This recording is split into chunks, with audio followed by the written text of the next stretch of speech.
Hallo, Moje, Jode Dach, herzlich willkommen auf meinem kleinen, bescheidenen Kanal. Ich bin der Leo, schön, dass ihr eingeschaltet habt. So, liebe Freunde, wir befinden uns hier vor dem Gebäude, das früher die Gaststätte Roggendorf war.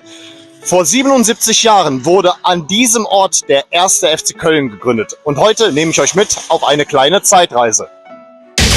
Ende 1947 merkten die Verantwortlichen beim Kölner Ballspielclub von 1901 und der Spielvereinigung Sülz von 1907, dass sie allein kaum sportlich erfolgreich sein konnten.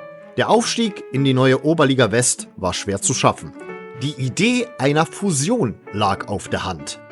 Die Mitglieder der Spielvereinigung Sülz standen jedoch zunächst ein wenig skeptisch der Fusion gegenüber. Viele wollten sich nicht so einfach mit dem Kölner Ballspielclub zusammenschließen, da man die eigene Identität nicht aufgeben wollte. Doch letztlich einigten sich beide Seiten auf die Fusion und am 13. Februar 1948 wurde der erste Fußballclub Köln 0107 e.V. offiziell gegründet.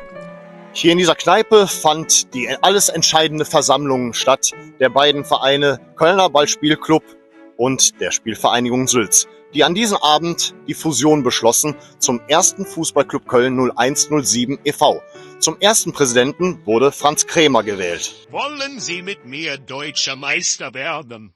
Mit diesen Worten schaffte Franz Krämer es, die Mitglieder des KBC und der Spielvereinigung Sülz zu überzeugen, die Fusion über die Bühne zu bringen.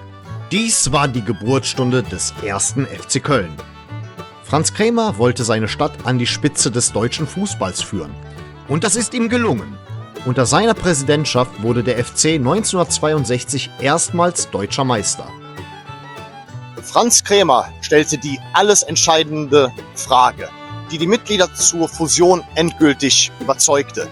Wollen Sie mit mir deutscher Meister werden? Der erste FC Köln feierte zunächst ein anderes Vereinsjubiläum. 1961 wurde das 60-jährige Bestehen gefeiert, basierend auf dem Gründungsdatum des Kölner Ballspielclubs von 1901. In den 1970er Jahren entschied man sich dann, den 13. Februar 1948 als offizielles Gründungsdatum festzulegen. Seitdem wird dieses Datum als Beginn des ersten FC Köln gefeiert. Franz Krämer hatte eine Vision. Er wollte den deutschen Fußball professionalisieren. Anfang der 1960er Jahre setzte er sich maßgeblich für die Gründung der Bundesliga ein. Viele Funktionäre waren skeptisch, doch Krämer kämpfte dafür, eine nationale Liga einzuführen. Sein Einsatz zahlte sich aus. 1963 startete die Bundesliga und der erste FC Köln schrieb Geschichte. Als erster Verein holte der FC 1964 den Meistertitel. Franz Krämer gilt deshalb als einer der Väter der Bundesliga. Sein berühmter Satz „Wollen Sie mit mir deutscher Meister werden?" war nicht nur Motivation für den FC, sondern auch für den gesamten deutschen Fußball.